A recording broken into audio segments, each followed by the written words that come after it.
more than 50 years of theories, JFK file release imminent. Washington, CNN. President John F. Kennedy's death gave birth to decades of competing theories, and a mountain of government paperwork. Over the years, those theories sprawled, and the government made some of its documents public.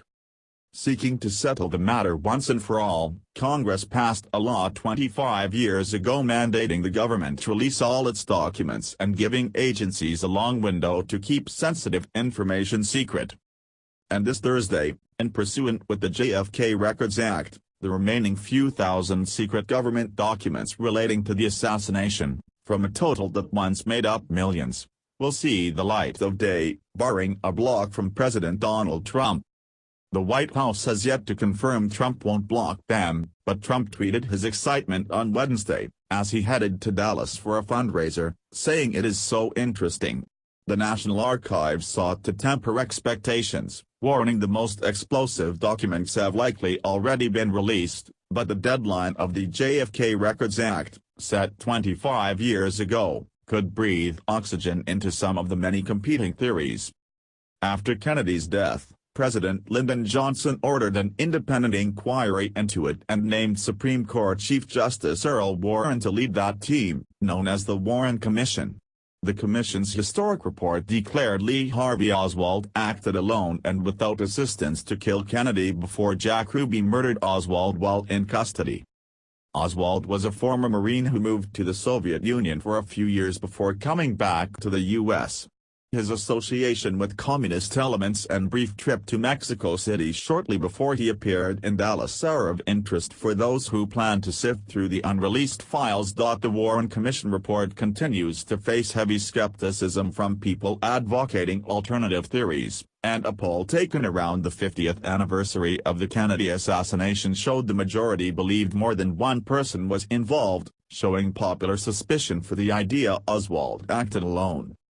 Here are a handful of the most popular and well-known conspiracy theories about the assassination. Multiple shooters. The House of Representatives Select Committee on Assassinations report also concluded Oswald fired on Kennedy, killing the president, but differing with the Warren Commission. The House report said there was a high probability that two gunmen fired at Kennedy, offering skeptics of the Warren Commission endless fodder.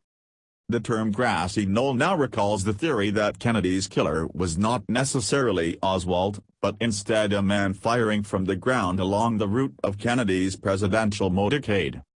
Trump-world finger-pointing. Trump's longtime associate Roger Stone is a passionate conspiracy theorist, who now works for the fringe, far-right website InfoWars. Stone is an advocate for the full release of the files and authored a book pointing the blame for the assassination at Kennedy's vice president and successor, Lyndon Johnson. North Carolina Republican Representative Walter Jones, a leading congressional advocate for the full release of the files, told CNN he spoke with Stone about pressing Trump not to block the disclosure. And like his friend Stone, Trump himself has tossed out his thoughts on the assassination, pointing during the campaign to Senator Ted Cruz's father, without evidence, as someone potentially involved. CIA involvement. One of the most popular theories, and one featured in popular culture from Oliver Stone's film JFK to Don DeLillo's novel Libra, is the idea the CIA or people associated with the CIA were involved in some way in the Kennedy assassination. Some theories go far enough to suggest the CIA-affiliated person fired the deadly shot, while others state the CIA or other government agencies had knowledge there would be an attempt on Kennedy's life and, by not acting, they were complicit in the murder. Rep. Jones suggested he belongs to the camp that believes there was likely some agency involvement or inaction and said he believes the release could help settle the matter. The government owes the American people the truth, Jones said. And if you were complicit then so be it. Fess up to it. The House report said the CIA was deficient in its collection and sharing of information both prior to and subsequent to the assassination. Castro's revenge. When Fidel Castro led a communist revolution in Cuba, the U.S. recoiled as the ideological brethren of its Cold War enemies found a foothold not far off from its own shores. Kennedy greenlit an operation, known as the Bay of Pigs, early on in his presidency, in a failed attempt to topple the Castro government. Incidentally, the botched operation, among other things, led Kennedy to criticize the CIA, and a New York Times report quoted Kennedy as saying he wanted to splinter the CIA in 1,000 pieces and scatter it to the winds. After the Bay of Pigs and the Cuban Missile Crisis, the U.S. continued plotting to kill Castro for years, including trying to poison the autocrat's cigars.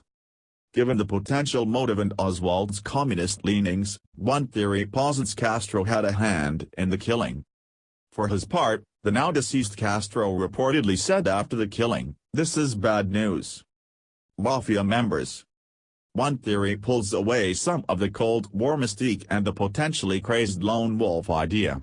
Instead, it posits the Kennedy assassination was a mafia hit, although possibly one with CIA complicity. Kennedy appointed his brother Robert as Attorney General, and the younger Kennedy made going after organized crime one of his top priorities. Moreover, Castro's revolution pushed out elements in Cuba that were friendly to mafia interests.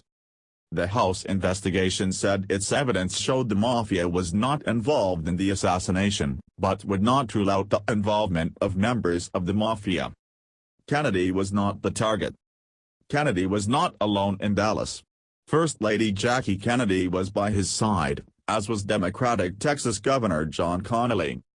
The governor also took fire when Kennedy was killed, and one theory says Oswald meant to kill the governor, not Kennedy.